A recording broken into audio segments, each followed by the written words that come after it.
그러면은 바로 이제 이어서 또 시간에 이어서 한 시간 더 말씀을 나눕니다. 예수 그리스도는 부활이요 생명이시기 때문에 우리는 하나님의 아들이 되기 위해서는 생명의 실체이신 하나님의 실상은 예수 그리스도죠. 이제 이 말은 육신을 말하는 게 아니라 인격으로 오신 예수님을 말하는 거예요. 신성한 성품과 살아계신 인격이다. 이제 그 말이에요. 그리스도라는 말은. 그런데 부활이요 생명이신 그리스도께 이제 접붙임을 받는 것이 이제 성경의 구속사의 비밀입니다. 우리가 신들이 되려면 신의 생명을 얻기 위한 어떤 매개체가 필요한데 그 매개체가 바로 예수 그리스도의 구속이다 말이에요. 예수 그리스도의 구속이 없으면 하나님의 자녀가 될 수가 없는 것이죠. 그래서 이런 것을 성경에서는 접붙임이다 이렇게 로마서에서는 표현을 했어요.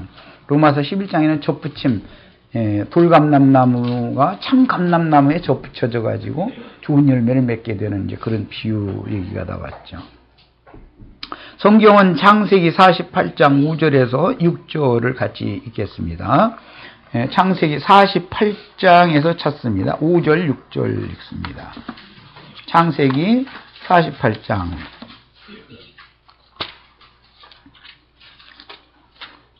5절, 6절 자 같이 읽습니다.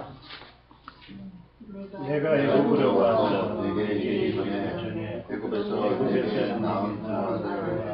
에브라임과 므낫세는 내 것이라 거기 내 것이라 이렇게 표시를 해놓으세요. 지금 이것은 이스라엘 야곱 옛 이름은 야곱이었고 지금 이스라엘이 되어진 이스라엘이 요셉의 두 아들들에게 축복하면서 하는 말이에요. 자, 더 읽어나갑니다. 6절까지. 르우벤이 육적 장자이고 시므온은 차자지요. 처럼 내 것이 될 것이요. 내 것. 신약성경이든 구약성경이든 우리가 이제는 마귀의 것이었다가 그리스도의 하나님의 것이 되었죠. 내 것이다 라는 말이 이게 이제 성경에서 하나님이 너는 내 것이다 라고 하는 말이 보통 말이 아닙니다, 이게. 자, 이제 6절 더 나갑니다.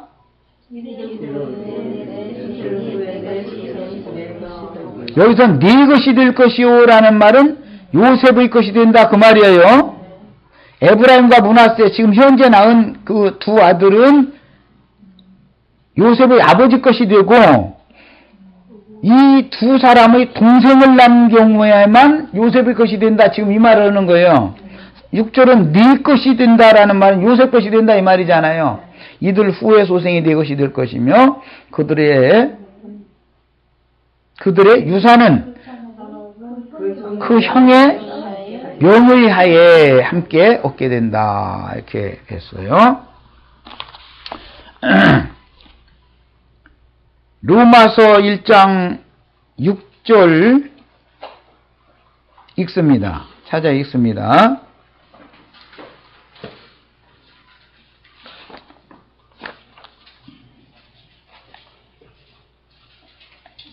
로마서 1장 6절.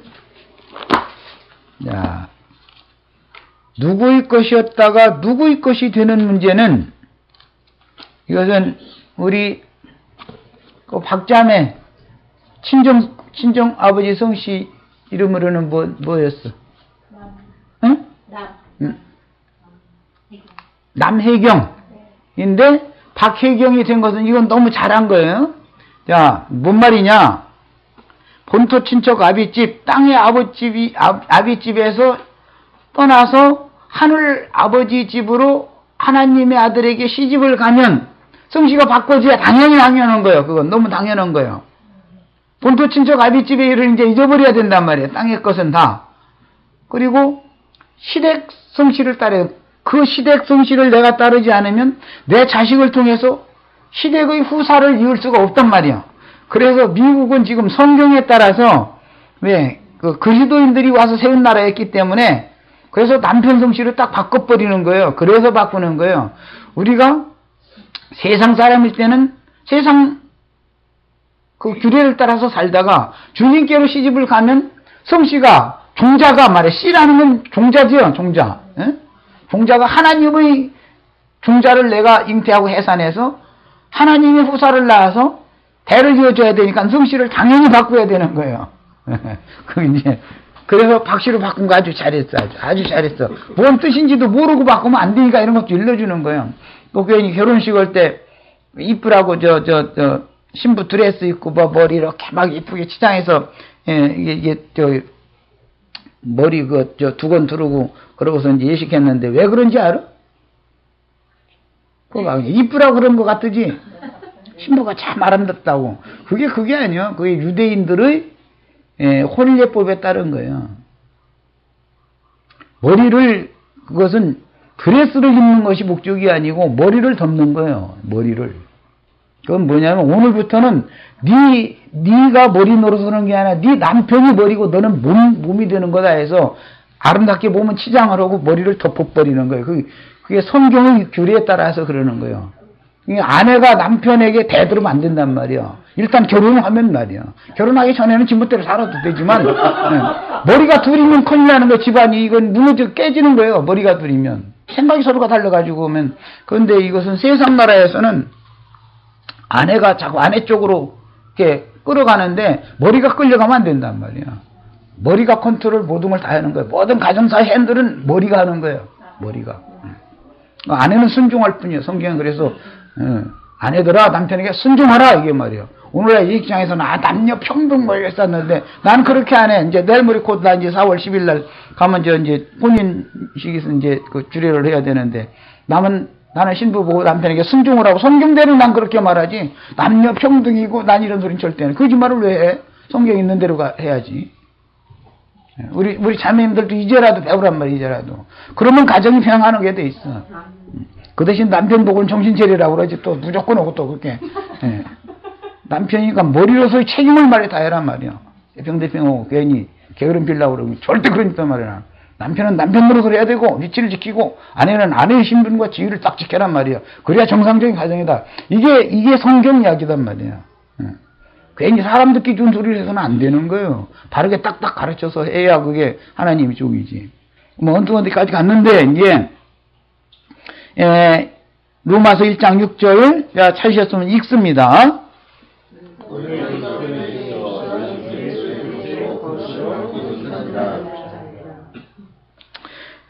너희도 그들 중에 있어 예수 그리스도의 것으로 부르심을 입었다.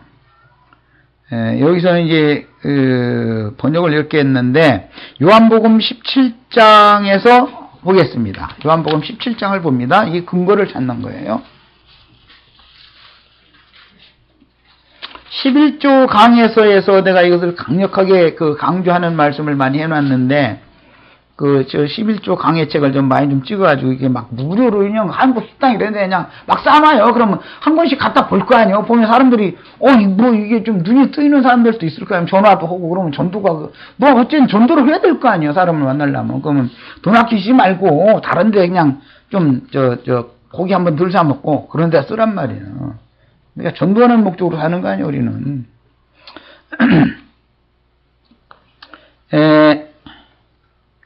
어디서부터 저기서부터 읽겠습니다. 9절부터 읽겠습니다. 내가 그들을 위하여 비옵나니 이거 요한복음 17장 9절부터 읽는 거예요. 자, 내가 비옵는 것은 세상을 위함이 아니요 내게 주신 자들을 위함이니이다. 이건 주를 쳐넣어서 이따 이제 히브리서 2장에 가서 이 말씀을 또 읽어야 하기 때문에 그들은 아버지의 것이로소이다. 그랬어요. 원래 아버지의 것인데 예수님께 줬단 말이에요. 아버지께서. 우리가 원래 다 믿든 믿지 않든 간에 말이에요. 만유는 조물주 것이죠. 해가 누구 거예요? 해가 하나님 조물주 창조자 거지요. 그러면 대한항공 비행기 누구 거예요? 대한항공 사장 거예요?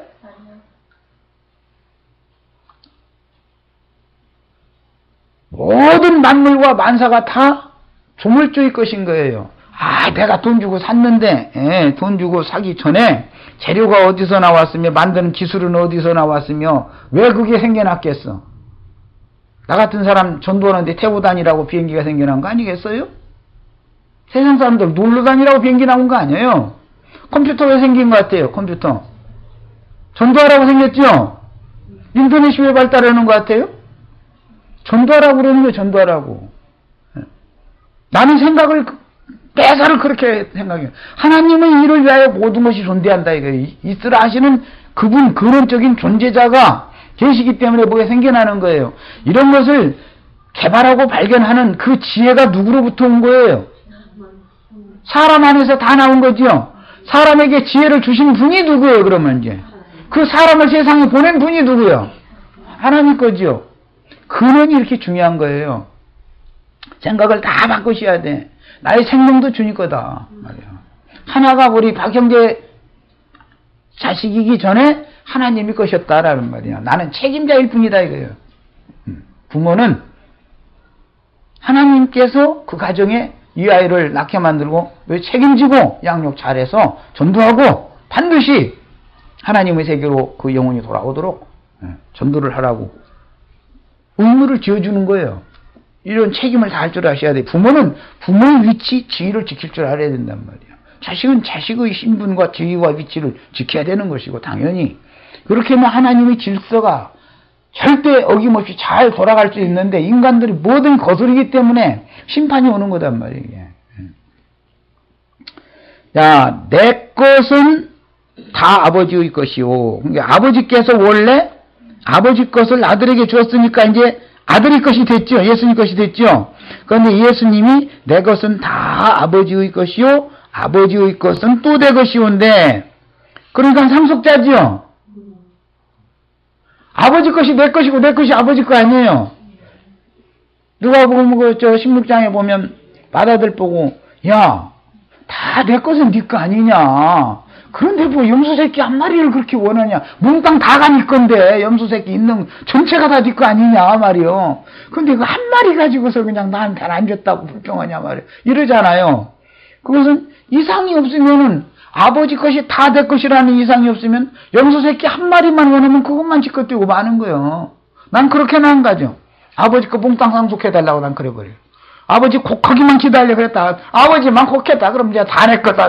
난 이러지. 염소새끼 한 마리만 주시라고 난 이렇게는 안 해. 아니 왜 그렇게 치사해. 아들이면 당당해야지. 웃자 오는 소리가 아니라 아들이라고 하는 권세가 얼마나 어마어마한가를 생각해 보라고 얘기하는 거예요. 종은 그냥 많은 것 중에서 내 것이 아니니까 하루 가서 애써서 일하고 나서 저녁 때 되면 그날 정한 품삯만 주면 더 달라서요 못하고 아무 못하고 그냥 가는 거예요. 그리고 내일 하루 더 일 오라고 하면 고맙고 내일 오라고 안 하면 그나마나 입만 쳐다보고 있어야 돼.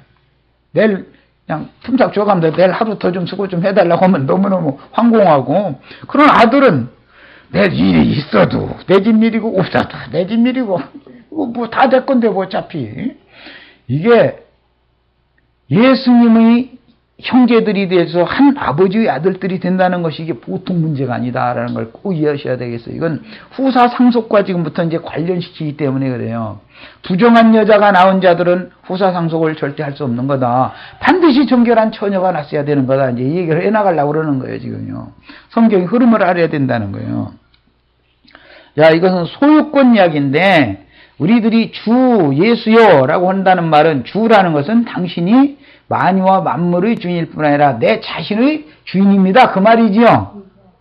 예수님이 내 주인입니다. 그런 뜻이란 말이에요. 예, 그 다음에 고린도전서 3장 23절 읽겠습니다.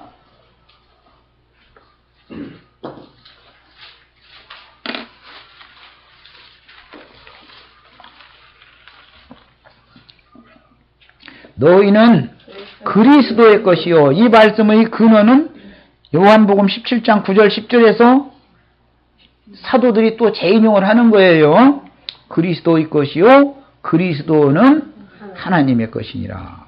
골로새서 2장 17절 더 보겠습니다.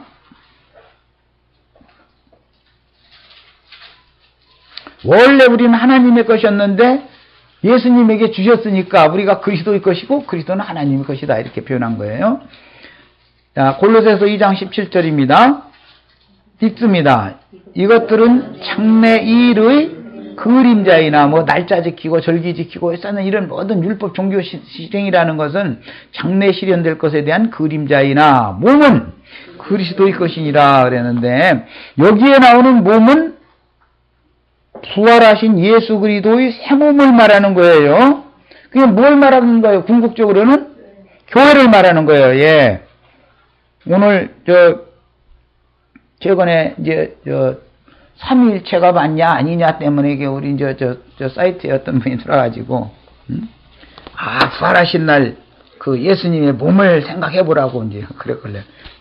제가 오늘 새벽에 댓글을 달아놓기를 당신이 주님의 몸을 아냐고 당신이 생각하고 있는 그 몸일 것 같으면 그렇게 사랑하던 막달라 마리아도 제자들도 예수님 부활하신 다음에 나타나셨을 때 몰라보고 혹시 유령인가 하고 혹은 또 막달라 마리아는 동산직인가 하고 이렇게 착각을 했는데 알아보지를 못했는데 당신이 이렇게 어떻게 그렇게 그 예수님 창공에서 내려올 때 그 예수님 어떻게 그렇게 알아보고 영접할 거냐고 말이요.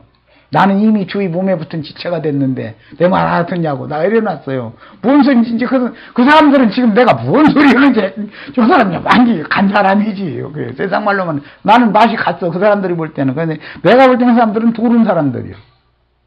예수님과 3년 반 동안 같이 날마다 먹고 마시면서 3년 반 동안 따라다니던 그렇게 사랑하던 막달라 마리아도 베드로도 다른 지휘자들도 예수님을 몰라봤는데 어떻게 지금 예수님 허공에서 구름 타고 올 때 그 얼굴 보면 알아보겠다고 사진이 있어. 뭘 보고 궁금해서 예수님이냐고 구름 속에서 예수님 오시느냐고 해서 그 예수님 만나려고 그러고 기다리고 있는지 나는 그 사람들 믿음이 좋아도 지나치게 좋아. 하여튼 참 믿음이 그게 어디서 그런 믿음이 나오나 모르겠어 이게. 난 그런 거 믿으라고 해도 안 믿어. 마지막 아담은 살려주는 영이 되었다. 그리스도가 육체로는 죽임당하시고 영으로는 살리심을 받아서 지금 그 영을 받은 사람 속에는 아들과 아버지가 영을 통해서 같이 그 말씀이 내 속에 계시고 하나님의 지혜와 지식과 모든 하나님의 신성을 모든 충만이 내 속에 지금 현재 함께 계신 중인데 어디를 쳐다보기를 거기서 어디서 온다고. 그럼 뭐요? 그리스도의 것이 아직 되지 않았다라는 소리다 이 말이에요. 그리스도와 하나가 되지 않았다 그 말이에요 아직. 그러니까 나는 당신이 내가 이걸 질문하는 건 당신이 거듭난 주님의 아들인지 지금 질문하는 것이다 말이에요. 예수님이 육체로 영원전부터 계셨다고 빡빡 우겼었걸래. 그럼 영원전부터 영원 후까지 어디에 현재는 어디에 어떻게 계신지 한번 증거 좀 내봐라 그랬더니 그건 대답을 안 해놨더만은. 사람들이 이렇게 우직해요. 이것이 기독교계의 현실이다. 이거 꼭 그분의 얘기가 아닙니다. 사실은 기독교계를 대변하는 그 말이죠. 그게 기독교의 신학이 그렇기 때문에 이런 것을 잘 생각해 보세요. 우리 형제 자매님들이 진리의 분별을 한다는 게 얼마나 중요한지를 아셔야 돼요. 로마서 8장 15절 23절 읽겠습니다.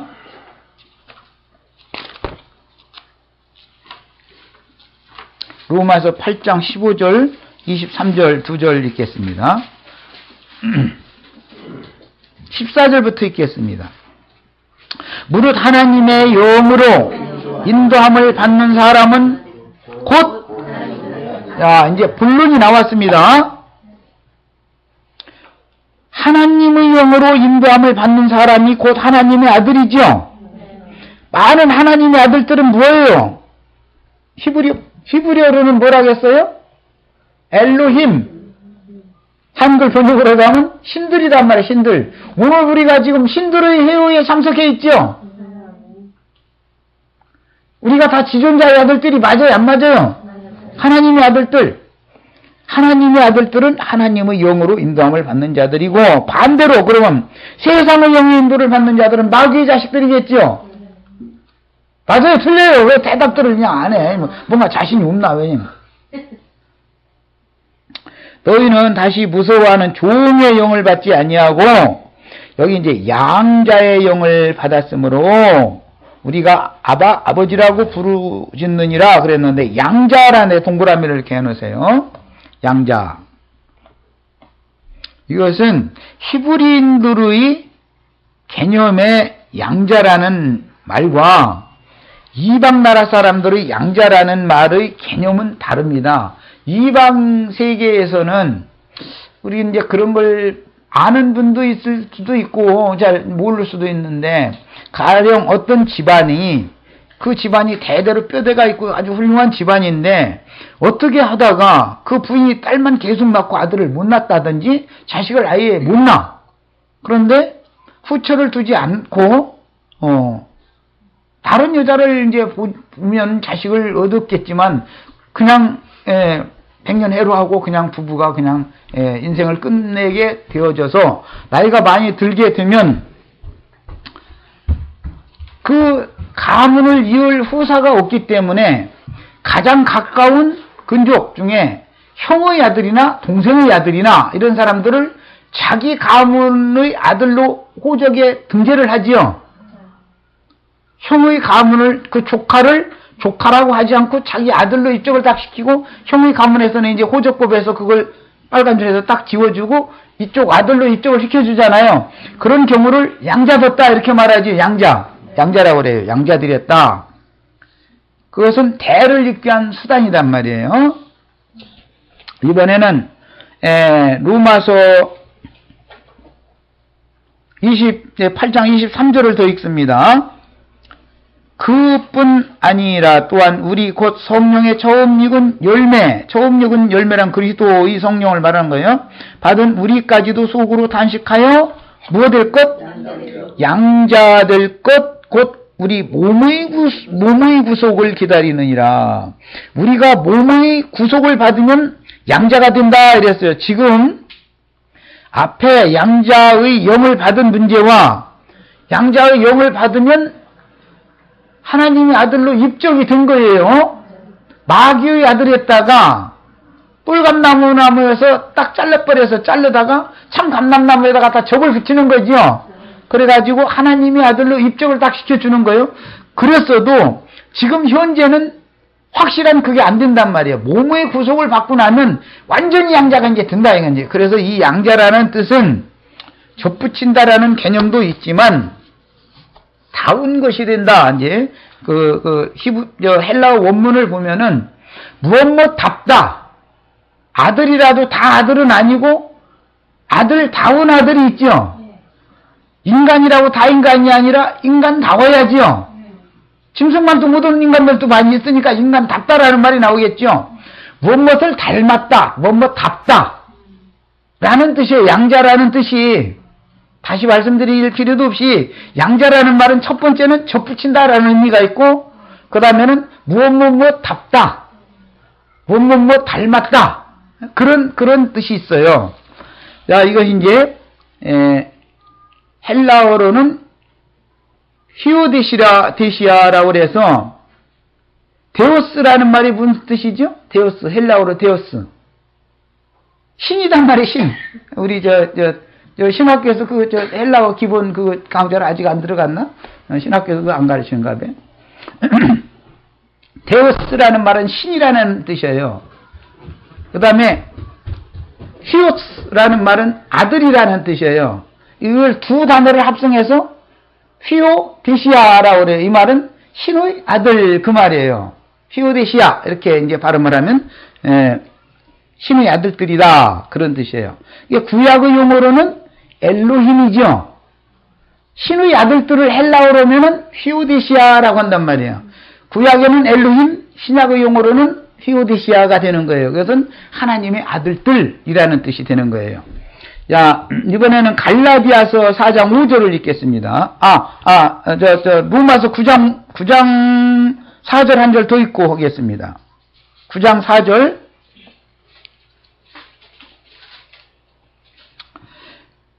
그들은 이스라엘 사람이라 저희에게는 양자되는 법이 있었단 말이에요. 이스라엘 사람들에게는 양자되는 법이 있었어요. 아까 창세기 48장에 요셉은 정통 히브리인이지만 요셉의 부인이 되어진 온제사장 보디베라의 딸 아스낫이라는 여자는 애굽 여자지요. 태양신의 사제의 딸이었어요. 태양신 사제의 딸이에요. 오늘날 우리가 사용하는 태양력, 이 날짜, 이것은 이미 애굽이 만들어낸 달력인 거예요, 이게. 그걸 지금 전 세계가 사용하는 거예요. 그 해의, 해를 중심으로 해서 지구가 자전을 한번 하면은 하루가 가는 거잖아요. 공전을 한번 하면은 1년이 가는 것이고, 예, 이런 것이 이미 애굽에서는 이런 태양력을 이미 지금같이 정확한 시간은 아니지만 거의 맞아 들어가는 태양력을 사용했어요. 이제 그때 당시 고대의 사제들이라는 것은 해나 달이나 별의 그 운행을 보고 그것을 관측하는 일이 그 주 임무예요. 그리고서 뭐 달에 무슨 일이 있겠다, 해가 어떻게 한다 그러면은 하물을 한다더니 뭐면 내일은 날을 굽겠다, 이것은 국가에 무슨 흉사가 있을 징조다, 이런 것을 이렇게 선포를 한단 말이에요. 그러면 왕도 그 사제 앞에서는 꼼짝 못하는 거예요. 사제는 신의 대리자니까. 그래서 그 사제들은 1월 성신을 늘 연구를 했단 말이에요. 네, 그러니까 그들이 이 천체계의 운행에 관해서는 잘 아는 사람들이죠. 예수님이 탄생할 때도 동방 박사들이라는 사람들이 그 박사들이거든요. 아주 유식한 사람들이다 이 말이에요. 학문 경식이 넓다 이런 뜻이에요. 그런 사람들이 박사들이라는 게 별점을 치는 사람들이었던 거예요. 그때 당시는. 별의 운행을 보고 유대인이 왕이 지금 베들레헴에서 태어났다라는 걸 알고서 거기에 보배 뭐 가지고 거기 갔다는 거잖아요. 그만큼 고대 사회 또는 히브리 사회, 이 근동 지역 사회 사람들은 1월 성신에 대해서 경외하는 마음을 갖고 있었고, 그 신들을 섬겼어요.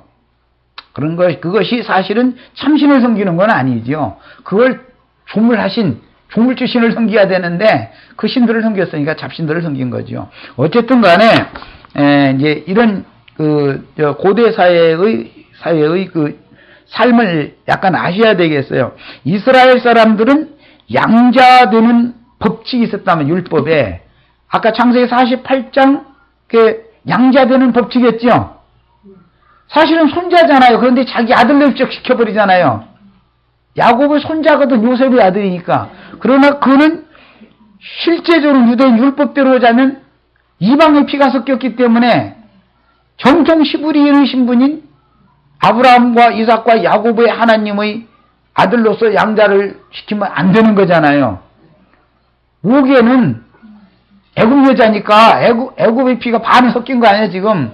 그런데도 불구하고 하나님의 율법에 따라서 아브라함의 하나님은 유대인의 하나님만이 아니고 이방인의 하나님도 되는 것이 이미 예언이 돼 있었기 때문에 야곱을 통해서 즉 성령께서 오셔서는 이방인들도 다 구원을 얻어서 하나님의 자녀가 되게 하는, 그래서 무서워하는 종의 영을 받지 아니하고 아들 되게 하는, 양자 되게 하는 영을 받았다. 아까 8장에서 그 읽었던 거예요. 이 성경이 말하는 어떤 뜻을 알려면 구약시대의 역사적인 배경, 신학적인 이 바탕을 잘 가지고 있어야 되는 거예요.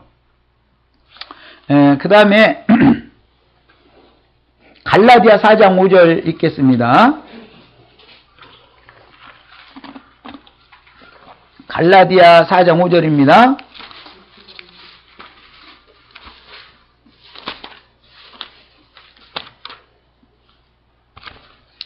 율법 아래 있는 자들을 구속하려고 우리로 아들의 명분을 얻게 하려 하십니다. 여기는 아들의 명분이라고 이렇게 표현을 했는데 이것이 히오데시아, 무슨 뜻이냐, 아들 되게 하는 영,